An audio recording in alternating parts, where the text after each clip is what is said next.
All right, we are recording. It's chapter 19 to talk about, and yeah, I'm not that happy. I mean, there's just definitely okay. Seriously, no, no, that's not how this works. No. First point I have though, I actually I could just go by what's written there, but let me actually read the paragraph because it is just like really. Um, okay, it's technically two. Rick Olay, because we're still focusing. This is the dude's name. Um, his weathered face broke into a grin you catch on pretty quickly. With Anakin, he's basically letting Anakin be like, "What's that control? What's that control?" And this is this. So it's he's just learning to pilot things, right? As quick as anyone he'd ever encountered, Qui-Gon Jinn thought.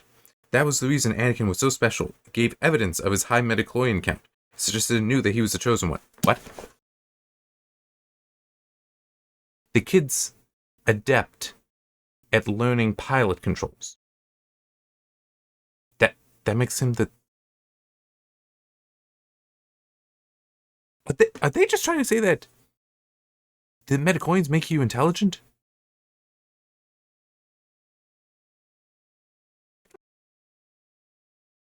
I don't know. He's just reaching. It's just reaching. It's very stupid. Anyway. Oh yeah, he then goes on and is, going over the whole why would the council decide not to train him and all that. And explain, well, it's because they're concerned about how old he is. But exceptions have been made, but well, exceptions to rules should be considered at least. The fact they're just completely rejecting it, that's so odd. And frustrating to him. But also that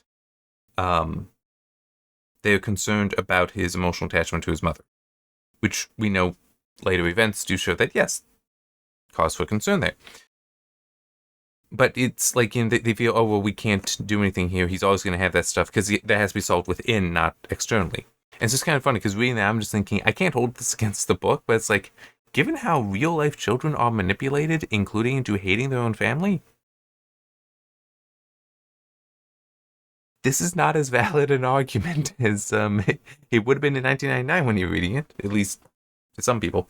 It's a bit more obvious how manipulated children can be today than back then, but definitely still no. Just not as broadly. Okay, so they come to Naboo. And this I got a problem. Because it's like, oh yeah, they just landed at the swamp. And, Jar Jar's jumped down to explore the Gungan city. They're all waiting there. And we're getting this, it's like, how did they get through the blockade? Planet's under a blockade. How did they get there? It's not until, like, it's on this page, other side, that it finally says, oh yeah, there's only one battleship left. It's like, why? And Qui-Gon's explanation, what's the point of having a blockade when you control the port? It's like, well, for one thing, a port is in like this, so, like one ship to guard it makes sense, versus an entire planet that the queen is coming back, or at least you suspect she will be. So, without the blockade would have stopped her, would have captured her. One ship clearly doesn't. And also, how do you know? I mean, it's like, you have committed acts of war here against a member of the Republic. It's not unreasonable a Republic fleet would come and be like, you're out of here. Again, you would keep the fleet there. This idea that, oh no, it's just one, because you only need the one. It's like, no, you need them all. There's also the whole, fine, only one ship's necessary for controlling all the droids on the ground. They likely landed from more than one, so can one actually service all of them? Because you may need to bring them up and down. It just logistically doesn't make sense. Militarily, it doesn't make sense. I think it was just they realized we can't possibly have them challenge more than one battleship. Especially with the whole, it controls all the droids. So if you knock out one, well, another could just pick that up and it would just keep going. So yeah, it's flimsy and fragile. That's exactly what it is. There's no true motivation, no reasonable motivation to collapse the blockade, to end the blockade. There's more motivation to maintain it. And yeah, so it is quite stupid. And also it does kind of make you wonder what would have happened if the queen had decided, instead of going from Coruscant to Naboo to get the Gungans. What if she decided, I hear that the people of Alderaan really like freedom. They may help me. Why don't I go there and see if they got any ships we can borrow? I mean, that kind of seems to be how the rebellion functions 2-3 decades later. So, yeah, I mean, it's like, it's really, really stupid. As I said, there's no reasonable motivation for the blockade to be lifted like that. There is motivation to keep it there. Okay, okay, yeah, the last few are more just technical things, so maybe this will be a quick video. How many were on the transport this whole time? Because it makes a point of there being multiple pilots and multiple guards that are there that were waiting for Jar Jar to come back up. And it's like, yeah, how many? It's like, I mean, it was never really specified how many they rescued when they escaped from Naboo. But it's like, we've only ever dealt with Rick, the one pilot, and there's been no mention of these guards aside from just they were nebulously there. Apparently they still are, along with a bunch of pilots. It's like, and it even mentions that a number had been killed when they were escaping, so it's like, they're just, and I think it even does say many pilots, like, it is multiple that are there, along with Rick, so it is just, I'm probably not going to be able to find it, but I'm still going to try to look. No, maybe I did find it. Because it should be right around here. Ah, here. Yeah. So Amidala and her handmaidens, of which at this point there are 3, but that's another thing I want to mention. The Jedi Knights, Captain Panaka, Anakin, R2-D2, Rick Oley. Why did you take R2-D2 with you? What use would he be off the ship? Anyhow, Rick and several other pilots and a handful of Naboo guards clustered uneasily in the misty silence. It's like, that's a lot of people. And so many of them was never even mentioned. I mean, it's also kind of troubling because the whole going into Mos Espa, why wouldn't Qui-Gon have said no to Padme coming, who might not be all that helpful, and yes to, I'll take a guard, I'll take a pilot with me, who would also answer to the Queen. So the whole observer stuff there makes sense, but is somebody who's very likely more able to hold their own in any encounter than Padme, who's just still in her teens. I mean, now, granted, I think it is reasonable to assume that he had deduced that Padme is in fact the Queen, or at least is somebody special in this situation, even though it does seem like we're supposed to believe that no, he despite it hinting that yes, he knew that there was something off here, that's like, no, he had no idea. He knew. Yeah, it still is just weird how it's like suddenly, oh yeah, there's all these people here that we've not made any mention of for basically since the beginning of the book, and we're almost at the end. Yeah, the handmaid count gets confusing at times, because there are times when it mentions a queen and 2 handmaidens. And now this is at a time when Padme is the queen. She's in the full getup. But then there's other times like this when it mentions the queen and then 3 handmaidens, including Padme. Now, 3 is the correct number. So there's a total of these 4 young women. Always with 1 serving as the queen. But it's just, there are times when they're just talking about 2. And at least the times that are coming to mind, I'd have to go back and look. I don't really want to go back and look that deeply. But it seems like a lot of the time when it was Padme being the queen, there were only the 2 handmaidens, suggesting there were only 3 total. Or they kept the bodyguard one secret, which doesn't make any sense. I mean, it is weird, and it is also the whole, if somebody were just paying attention to the handmaidens, would realize, wait a minute, this doesn't work. Because, like, sometimes we got Padme here, other times she's gone, but then we've got this other girl here, different face, and it's like, well, hang on. The number's wrong. I mean, it's like they should have... It is problematic unless it is a Padme and her look suspiciously alike, which is not really mentioned. Suspiciously alike, as in even without the makeup, you would still be able to confuse them. So yeah, it's just... I'm just... It's one of those things, it feels like a point in the story that, no, that there is this confusion. That makes sense.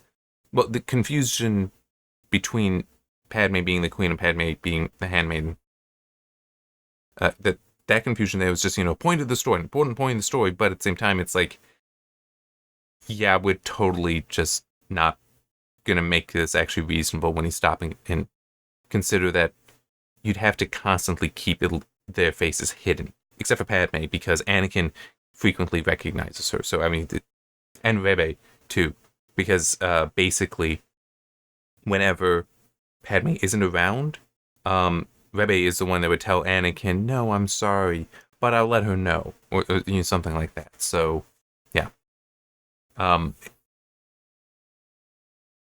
yeah, I think that basically finishes that point. Last one I have is suddenly they have speeders, because I mean it really doesn't make any sense. And going back to the whole blockade thing, with multiple ships, there, it would be easier for them to track the transport landing and knowing exactly where it is. So it's not well, we know they land in swamp. It's like, no, we know exactly where they are. We already sent, military contingent there to capture the ship as it lands. It's like, nope, none of that. We're not. Nope, nope. We're not that smart. Hey. But yeah, so they're in the swamp, and they've made peace with the Gungans, so they will do all that. And Panaka and some of the others have now left to go into Theed, and then return. Well, I guess maybe they left on foot, but they return on speeders. I don't know, but it's just suddenly there are speeders there. It's like, actually, hang on, let me look. That was somewhat near the end.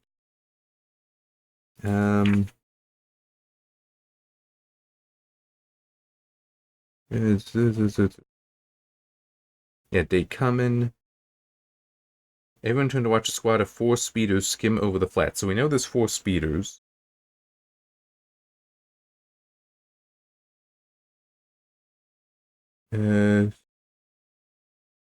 Should be earlier than that. Because it mentions here that they're keeping watch. Okay, so no. Potentially it is then that Panaka was sent alone. And now he's returning with multiple. But it still seems a little odd. Because they're supposed to be like, here's a swamp, here's a plain, and then Theed is over here. So he crossed the entire plain rapidly? None of this geography makes sense. And also doesn't make... I mean, this should be a very great distance. Because why would you have Theed so near the swamp with the Gungans? It's like, this should be a decent distance. And it also would make the whole... Because remember, it was from the same swamp that they had to go through Dakor to reach Theed ahead of the invasion, except they didn't reach it ahead of the invasion. But it still is like...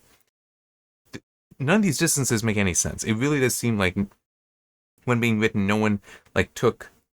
I'm just looking, do I have... Closest I have to be the silly putty here. It's like no one bothered to pay attention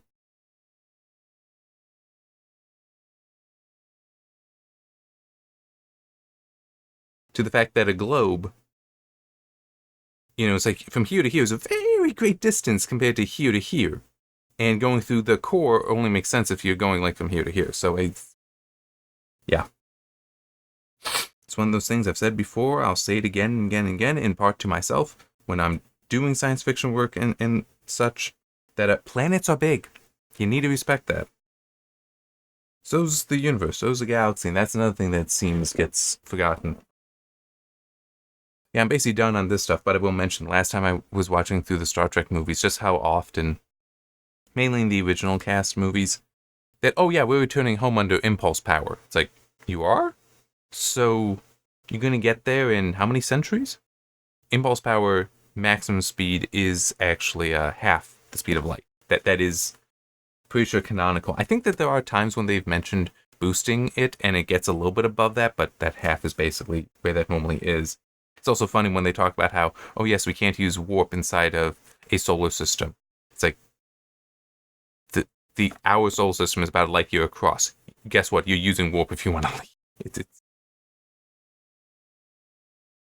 Anyway, so that is it. Next, we will have the actual battle for Naboo. starting up. Oh, well, I guess one other thing I can mention is it seems odd that it's like, we must capture the Viceroy. The Viceroy is most important, because we capture him, we cut off the head of the snake. It's like, and then later it's mentioned because, like, well, we should do something to try to help the Gungans. It's like, well, we can attack the battleship. If we take that out, then the droids are shut down. It's like, I understand capturing the Viceroy, but if you knock out the battleship, you also knock out the entire opposing army. That makes capturing the Viceroy trivial. I mean, that should be an equal priority, if not higher. Plus, it can always be you do that, you knock him out, even if the Viceroy escapes, he now has to get another fleet together to return. You can contact the Republic and be like, hey, can you bring a fleet here to make sure they don't return? And it's like, not even talking about they are blockaded or, these war crimes they commit. We can set that all aside from them. Just, hey, we want somebody here to watch. That alone would probably keep them from returning. I mean, it really is the battleship is way higher a target. Much higher priority target than the Viceroy as far as the actual events going on for the battle. The larger war, fine, you need to get the Viceroy, but it is also just, it's still going to weaken his position if we take out the battleship. It'll be fun whenever I get around to writing a war story. Alright. Where's my cursor? There it is. Alright. See you next time.